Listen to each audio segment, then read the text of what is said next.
The scene opens with two men, one standing tall and the other kneeling in front of him. The standing man drags a blood-soaked sword behind him, its tip scraping against the ground with a dull rasp. He says that it's ironic, even as a celebrated hero, he ended up like this. If only he'd stayed home safe and comfortable, none of this would have happened. The kneeling man is Hayden Reich, known across the continent as the Fallen Star. The man holding the sword is Julian. As Hayden lifts his gaze, he asks Julian how he could betray him like this. Julian responds coldly, saying Hayden should have treated him better when he was loyally supporting him as a hero. Hayden asks if Julian truly intends to kill his own master. Julian responds with a crooked smile, then breaks into laughter. He declares that it won't be difficult at all. He raises his sword and without hesitation brings it down. Hayden's head is severed in a single, clean strike. Everything fades to black. A scream pierces the silence. Someone shouting in disbelief. A man clutches his own head, eyes wide in shock. He grabs his monitor, shaking it, yelling that this can't be real. He refuses to believe Hayden just died like that so pointlessly. This wasn't how things were supposed to go. We learn this man is Lee Sahu. He's outraged because Hayden Reich wasn't just any hero. He was the hero of the Northern Front Line, the one who stood unshaken in the worst of times, a tactical genius and a noble legend. Most importantly, he was the protagonist of * Kill the Demon King starting now. See whose favorite game. How could the protagonist die so suddenly and at the hands of Julian, a traitor who turned on his own master? Sahu yells that the game's developer has betrayed him. They had promised a sequel, and now they've gone and killed off his boy like this. He complains that he's poured endless time and money into this game. It's revealed that he's rank 1 with a jaw-dropping 100,000 hours logged, likely in-game, not real-time. He rants aloud, mocking how absorbed he's been in this virtual world. Other fans comment online, speculating that Julian might be the new protagonist, but many can't understand why, especially with his appearance. They call him Slit Eyes. It doesn't seem meant as a racial slur, more a jab at his cunning expression. Sahu doesn't buy it. He insists Julian is nothing but a backstabbing traitor. He declares he'll cancel his pre-order. Hovering over the button, he hesitates for a moment, then he clicks, pre-order cancelled. He mutters that he had some good times with Kill the Demon King starting now, but he's done with it completely. Lying back in bed, he grumbles that the whole thing was a ripoff, a waste. But no other game came close to matching its graphics and massive world. It had helped him cope, especially after he started his first job, which left him jaded. He sits up with a sigh. He says the game was his escape. Then he reaches for his potted plant, cradling it gently. He tells himself it's all he has left. Looking after it always cheers him up a bit. He admits he understands now why old people grow orchids, and he hopes it grows well. As he waters it, a sudden notification pops up. He blinks, confused, and wonders what it could be. It's a message from Froll. They confirm he's the one who's been playing their game for the last 5 years. He wonders if it's just an automated reply. He responds anyway. The next message comes quickly. They ask if he canceled his pre-order because he wasn't satisfied with the story's ending. He's caught off guard. The way they worded it, it almost feels like they don't plan on giving him a refund. Another notification appears. It tells him to click the link below. Without thinking too hard about it, he clicks. A burst of light explodes from his screen. His glasses fly off as something starts pulling him toward the monitor. He yells that he needs to shut this down. Now he slams the power button and holds it down. Nothing happens. The force keeps dragging him in until the monitor shuts off by itself. He screams, trying to understand what's happening. He feels like he's falling, but where to? Everything around him is pitch black until a wasteland materializes in the distance. He crashes straight into it. Groaning, he pushes himself up and looks around, asking aloud where he's ended up. Then it clicks. This is the battlefield, the very place Hayden and Julian last clashed. Suddenly, a massive scorpion charges at him, one claw raised to strike. He recognizes it instantly. It's one of the scorpion demons from the game. On cue, a stat window opens before his eyes. It says he's an exceptional swordsman with remarkable instincts. He stares at it, stunned. Then he turns and bolts, screaming, saying that for now, this is all he can do. Run. The scorpion charges without pause, forcing him to keep running. Its claws tear through the ground with terrifying ease. And he realizes with a chill that if one of those hits lands, he's finished. It closes the distance rapidly, and he screams in panic, throwing up his arms, convinced he's about to die. But the impact never comes. Not the pain, not the blood, just a dull thud.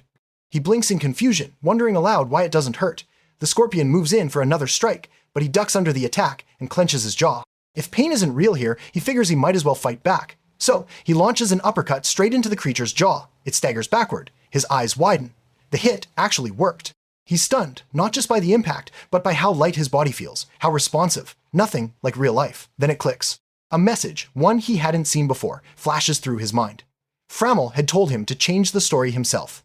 Character repossession, they called it. As the scorpion screeches and leaps toward him again, he turns his back to run, still trying to process it all. He doesn't understand everything. But one thing is becoming clearer. He's not just playing the game, he's inside it. He glances down, reaching instinctively for the weapon at his waist. His fingers wrap around a familiar hilt, and he spreads his feet, grounding himself. He mutters that he's lucky he's taken over none other than Hayden Wright, the very character he spent thousands of hours mastering. As he swings the blade, a powerful aura surges from the weapon, cutting through the air like a beam of light. It slams into the scorpion, splitting it nearly in two and obliterating the ground beneath. The monster is dead before it hits the dirt. He stares at the carnage and says that it's insane, but expected this was Hayden's power.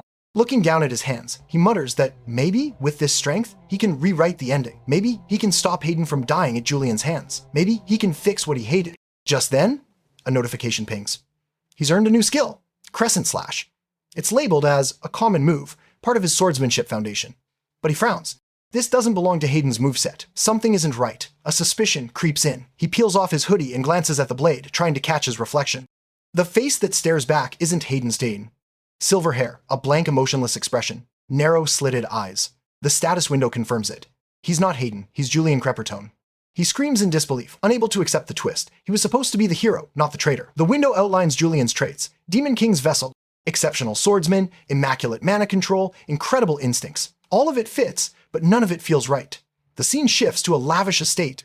Julian, because that's who he is now, stands in front of a mirror, still processing the night. A week has passed since the possession began, and no matter what he tried, he couldn't escape back to reality. He sighed drained. One of Julian's traits forces him to speak with formal politeness in every language. So even when he thinks something casually or sarcastically, it comes out refined and respectful. It's jarring, but he admits there are upsides. He starts smiling, saying that Julian isn't battle-looking. He now understands why the character was so popular. Something about his proportions. He mutters about having a small head, something Koreans obsess over, apparently. The perspective shifts again. A man trembles nervously, his leg bouncing as he hesitates outside a grand door. He whispers that he doesn't want to go in. Meeting Julian feels like stepping into a grave. Still, he gathers the courage, opens the door, and calls out to Julian. We learn his name is Sir Horn. Julian recognizes him instantly, noting that Horn is a direct blood relative. Horn asks if his body is okay. Julian replies that yes, thanks to Horn's help, he's been fine. Horn breathes a sigh of relief and admits he couldn't believe Julian had fainted. He confesses he might have been too worried and lets out an awkward laugh. The tension between them is thick, both unsure of what the other is really thinking. Julian observes that he expected a servant or minor noble, not Horn himself, to visit. He wonders silently what the man is truly after. Horn tries to read Julian's demeanor. Seeing him so calm despite the situation, Horn considers testing. He mentions a rumor he heard. Julian asks what kind. Horn says there's talk that Julian lost his memory. The statement takes Julian by surprise. He hadn't heard it before, but now that he thinks about it, the whispers and stares make sense. People had seemed suspicious lately. Horn studies his reaction closely. Julian responds by calling Horn's name in a deep, deliberate tone that sends chills down the man's spine. Then he asks if Horn also believes the rumor. Horn panics. His heart pounds in his chest and he swears he doesn't Internally, he realizes his little scheme might have gone too far. But externally, he misreads Julian's intensity as proof that the man knows exactly why he's here, that he's acting under orders from the Noble Elders Association. He has no choice but to drop the act. Clearing his throat, he advises Julian not to take the rumors floating around the maids too seriously. Then he delivers the real reason for his visit. Although Julian is still recovering from his injuries, the Elders Association sent him to deliver a message. We learn that the Elders Association is a powerful group formed by noble families. Bloodline is everything to them, and they don't tolerate any member of a collateral branch, like Julian, trying to rise too high. Despite being from a lesser line, Julian's extraordinary swordsmanship and magical talent have made him a threat, enough of one that the association would rather eliminate him than let him climb higher. And now with this message, it's clear. Julian needs to tread carefully. Julian asks what the message is, and Hin hesitates, clearly reluctant to say it. Eventually, he explains that Julian has been chosen to participate in the Shut-Eye's entrance test as an instructor. Julian pauses at that. He explains internally that the Shut-Eyes are no ordinary group. They're a secretive elite unit carrying out covert missions for the palace. In public, they serve as the Royal Guard, but their real duties are far more critical and hidden. Only the most capable warriors are allowed in, and Julian is already a member. That fact alone makes the request strange. The same people who despise him now want him to represent them in this test. That alone raises red flags, and he starts questioning whether he should even take the offer seriously. Hin forces a smile, admitting silently that under normal circumstances, Julian would see through the Elders Association schemes and decline without hesitation. Now, Hin scrambles to think of a convincing argument, but to his complete disbelief, Julian simply says that he'll accept the request and act as the supervisor. The words hit Hin so hard that he looks like he's about to glitch out of reality. Trying to protest, Hin reminds him that he's still injured. But Julian pulls off his bandages and says that coincidentally, the wound is already healed. Panic sets in for Hin. He realizes that Julian is dead serious about going, and it's too late to reel him back. He mutters to himself that he's taken the bull by the horns. He assumes Julian must not fully understand the political weight of this and likely wants to use the opportunity to win some favor, or at least play along. As Hin prepares to leave, hoping to put as much distance as possible between himself and whatever Julian is planning, Julian suddenly tells him to wait. That sends Hin spiraling. He wonders if Julian intends to trap him somehow, maybe keep him from escaping. Julian approaches, sticking out his hand. In it is a plant. He says that he just wanted to give Hin this, claiming it will help ease his mind. Despite the seemingly harmless gesture, Julian's cold, unreadable face makes it feel like something far more sinister. Hin leaves the room looking utterly defeated, his legs trembling so badly that he collapses to his knees the moment he gets far enough away. Panting, drenched in sweat, he mutters to himself that he'd completely forgotten one of Julian's most infamous nicknames, the Smiling Executioner. Now more than ever, he understands why people call him that. Back in the room, Julian sighs, saying that he's managed to deal with one of them. His room is full of orchids, apparently because he once mentioned he liked them in his sleep. Now, he's trying to get rid of them. He says vaguely that someone is probably waiting for him, though he doesn't clarify who. Then he grabs his sword, saying that if he's going to leave, he's not dumb enough to do so unarmed. And if he's going out, he should at least dress properly. He opens the closet, scowling at the wardrobe. Julian's fashion sense, he complains, is ridiculous. But he admits that if he's going to play this role perfectly and not draw attention, he'll have to dress the part. He steps out, telling Hin that he's ready to go and says he's looking forward to the interview. He also asks where it will be held. The scene cuts to a carriage traveling through a forest. Hin sits across from Julian, repeating what he said earlier, that the Shut-Eye's entrance exam will be held on the training grounds of Vile Academy. Julian reflects on the name. In the game, Vile Academy hadn't been a particularly significant location, but he does remember it faintly. He comments aloud that he's curious what kind of place it is. That catches Horan off guard. He expected Julian to know the academy well. After all, he graduated from it. Julian covers quickly, saying that it's been a long time since he was there, and things have probably changed. Horan nods, accepting the excuse. He then adds that the academy might be an uncomfortable place to revisit, especially if there are people who still remember the Julian from back then. He expresses hope that those people are long gone. As the carriage slows to a halt, the driver announces their arrival at Vile Academy. Julian steps out and remarks that the place is enormous. He says he's only ever seen it from inside the game. Hin, visibly shaken, asks Julian to repeat what he just said. Julian lets out a light laugh and brushes it off, claiming he didn't say anything, but Hin's face is pale. He's terrified. Internally, Julian is far from calm.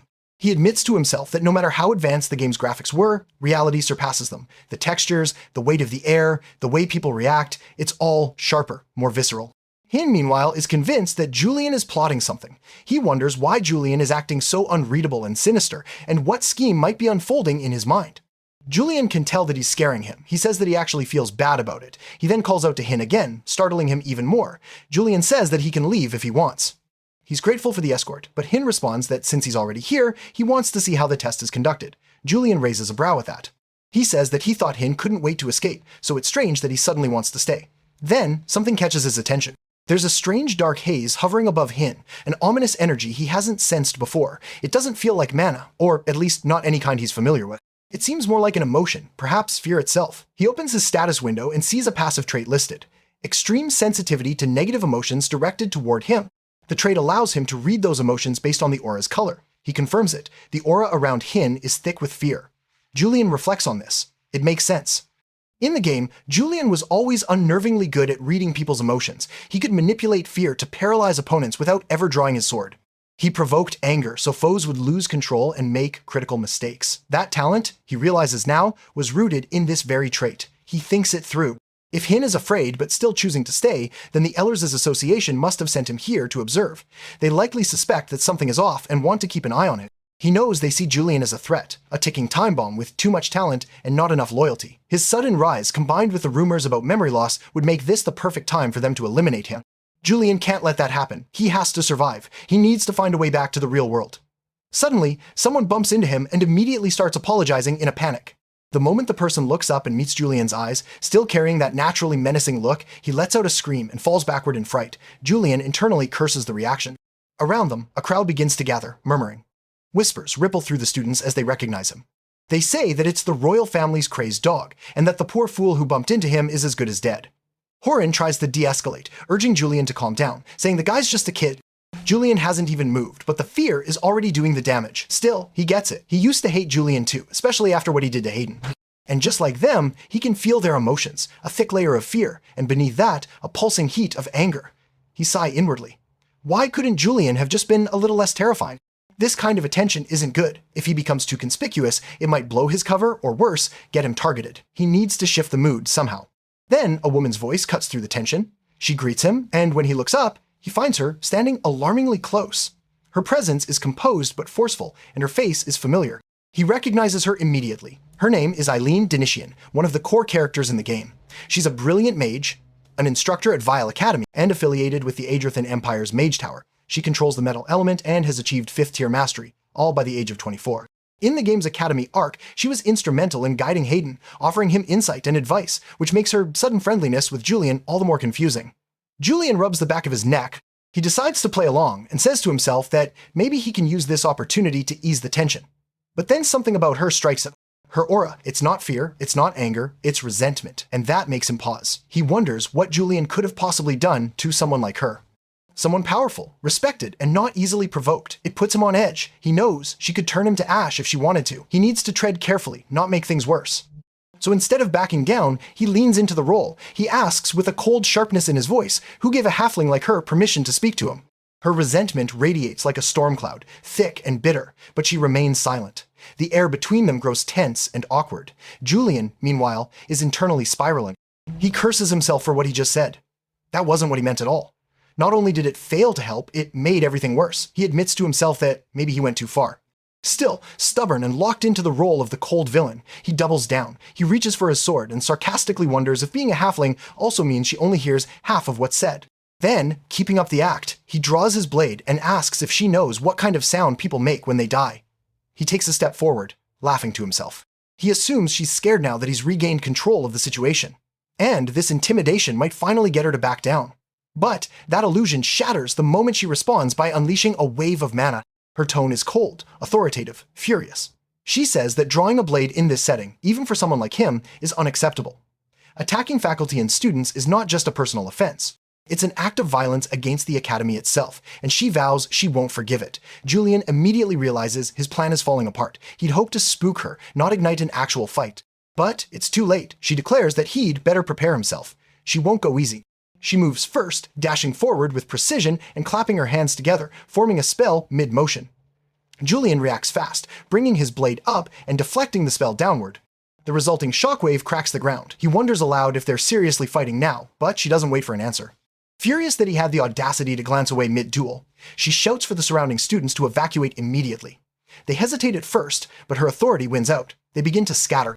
Even Horan bolts, shouting that he should have run when Julian gave him the chance. While her focus shifts to the students, Julian laughs again. He tells her she really shouldn't look away during a fight.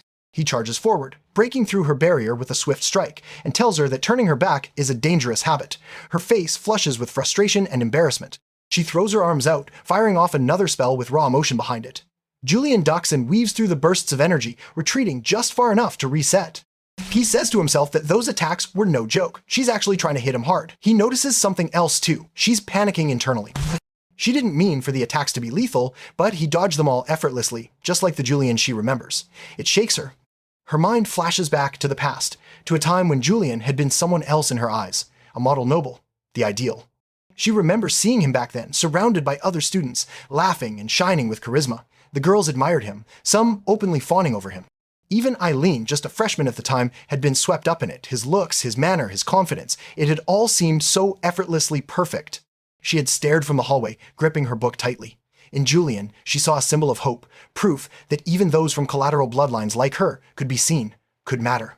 She truly believed that someone like him could change the social order, and at some point, she confused that admiration with something else. She once handed him a love letter.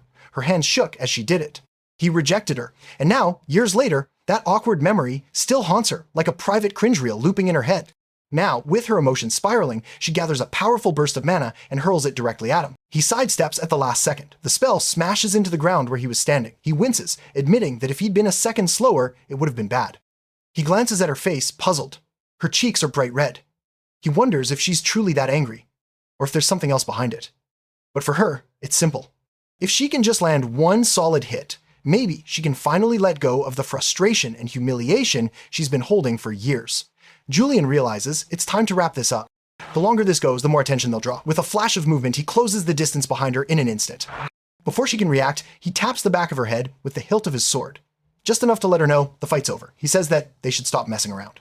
Eileen's face is still red when she demands to know what Julian thinks he's doing. She accuses him of looking down on her, saying that he could have killed her just now. She felt the mana he was holding back. She asks why he went easy on her, especially without using the moonlight sword. Julian grins and asks if she really wants to know. He begins to laugh, and Eileen's mind takes it the wrong way. She blushes even deeper, thinking maybe, just maybe, he's finally acknowledging her feelings after all this time. But then, Julian speaks again. He says that since it's Hin's first time here, he doesn't know the way to the training grounds, and since everyone else is clearly too afraid to guide him, she should take the lead.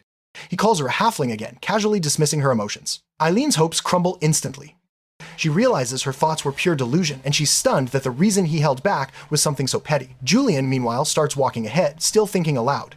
He says that the moonlight sword isn't just a weapon, it's a symbol of Julian's power and identity. He explains to himself that normally when aura is channeled into a sword, it becomes visible, glowing, and burning. But the moonlight sword is different. The blade itself turns an eerie bluish hue like it's soaked in the light of a full moon. It's a weapon he's known for, one he's used countless times to slay demons. People named it out of fear, reverence, and legend. And now, Julian, the man trapped in his body, knows there's no way he could replicate that power because he isn't truly Julian. Not really. If Eileen starts to suspect something, things could spiral quickly. He tells himself he has to be careful. She can't figure it out. He steals his expression, trying to look cold and confident, but to Horan and Eileen, it just looks like he's scheming something dangerous. He asks if there's a problem, and they both stiffen immediately, shaking their heads and saying, "It's nothing." Eileen silently resumes, leading them, keeping her distance until they finally arrive at the training grounds of Vile Academy. Julian pushes open the doors, stepping inside with an air of authority. He greets the room, saying he hopes everyone's doing well, and apologizes for being late, blaming Eileen for the delay. Her jaw tightens, but she swallows her annoyance and stays quiet. He then introduces himself formally and announces that he'll be conducting the Shut-Eye's entrance exam today. He adds that surely everyone here has heard of him. While Julian speaks, Hin scans the group, eyes flicking through the faces until he spots the one he's looking for. He mutters that he knew it. The second son of the Torso family is here. The Torso and Ciarpert families have shared a long-standing friendship, making this presence significant. Joining the Shut-Eyes is considered one of the greatest honors, an elite organization directly under the Imperial family. But because of that prestige, the exam is brutal. It's a direct battle between the applicant and the instructor. If Julian defeats the second son in front of everyone, he knows the Elder Association will jump on it, framing it as dishonor and using it to bring him down. Julian says that it seems everyone is here to join the Shut-Eyes. The students reply with a firm, "Yes, sir." He pauses, then begins laughing. He mocks them, saying all he sees is a crowd of sheltered children. Their swords look more like ornaments than weapons. He warns them that the Shut-Eyes is the bloodiest, most unforgiving place in the Empire. As their senior, he says he'll give them a taste of what that's really like. He announces that the exam will now begin, gripping the hilt of his blade. He says the only requirement to pass is simple. They must kill him. Instant panic spreads among the students. Julian immediately cringes at his own words. He can't believe what just came out of his mouth. Only now does he realize that the entrance exam is a literal duel. Horan had warned him not to go easy on them, but this is a disaster. He only survived Eileen's attack by dodging. In a real duel, under scrutiny, his lack of actual skill might be exposed. He thinks quickly. If he doesn't use the moonlight sword, people might assume it never existed, or worse, they'll start believing he's truly lost his memories. Either way, suspicion will grow. The pressure from the students builds. The weight of Eileen's watchful eyes adds to it. If he acts out of character, she might attack again, and this time, he won't be able to fake his way out. He decides that his only option is to intimidate, to go full villain. He shouts, demanding to know why no one is moving. He declares that the exam ends when he dies or when there are no more applicants left. His voice echoes through the training grounds. The students stare at him in silence, paralyzed by fear. Then finally, one of them raises a trembling hand and says that he forfeits. One by one, the students start backing away, eyes wide with fear. Some mutter that they didn't sign up for this, that they're not ready to die, that they don't want to be here anymore. The panic spreads like wildfire. Even the second son of the Torso family, who had tried to keep his composure, clenches his jaw in frustration. But when he sees everyone else retreating, he gives in and follows suit. He wants no part of this madness. Hin stands frozen, disbelief etched across his face. He says there's no way this is happening, but the truth is undeniable. Every single applicant has forfeited. Julian starts to laugh, covering his mouth with a gloved hand as if trying to hold it in. He strides past Eileen and Hin with a smug calm, saying that with no applicants left, the exam is officially over. Inside, he's celebrating like he just beat the final boss. He says that he actually pulled it off. His ruthlessness paid off just like he hoped. But he shifts his attention to Eileen, curious about her reaction. Did fear finally eclipse her resentment? Yet, when he glances at her, he's caught off guard. There's no negative aura, no fear, no hatred, nothing. Just a calm, unreadable expression.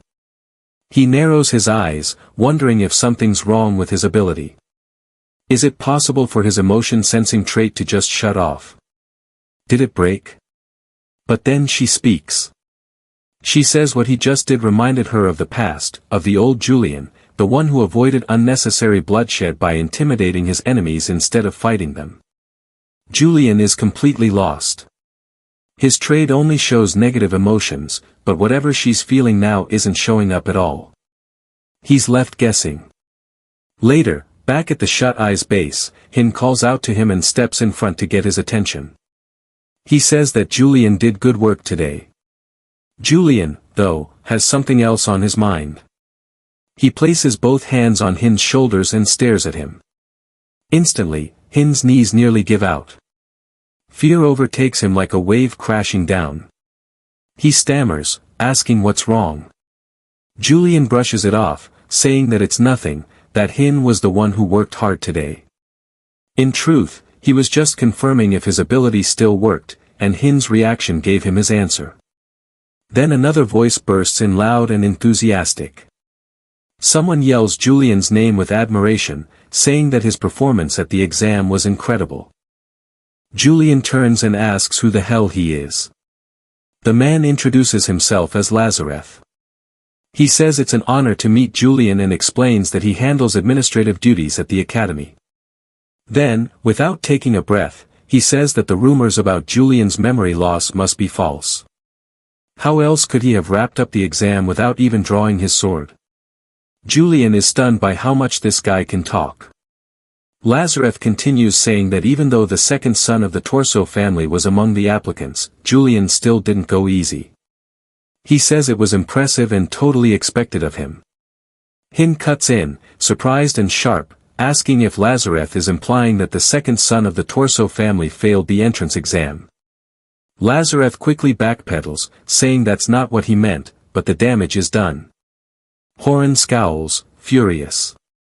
He accuses Lazareth of arrogance, saying someone still in training shouldn't speak so carelessly, especially given the long-standing relationship between the Torso and Krubert families. Julian intervenes, saying that Hin is misunderstanding something. Or maybe it's the Torso family that's confused. He states that the Shut Eyes don't even accept nobles. As a group directly under the imperial family, they only recruit commoners or fallen nobles. Prestige and lineage mean nothing here. Horan protests, pointing out that he's a noble, too. Julian corrects him, reminding him that he's from a collateral line. A halfling of the Kroppert family, not a legitimate heir.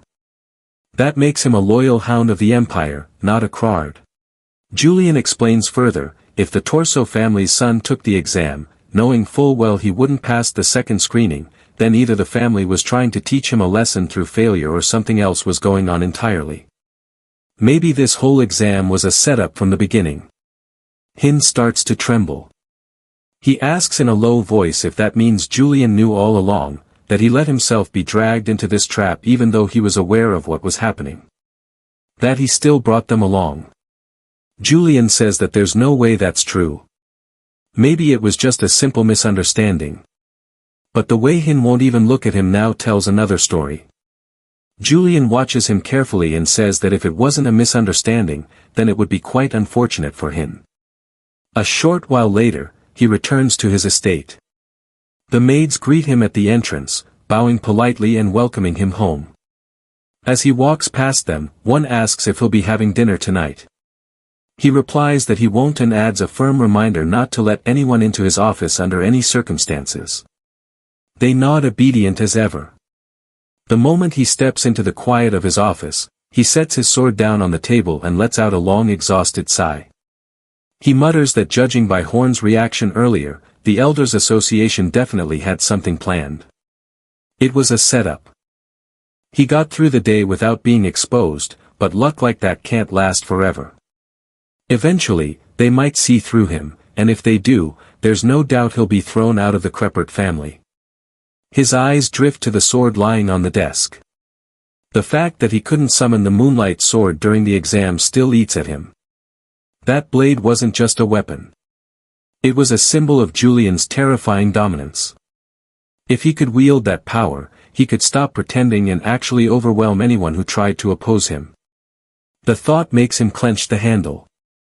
He decides to try. If there's even the slightest chance he can tap into the Moonlight Sword, he has to take it.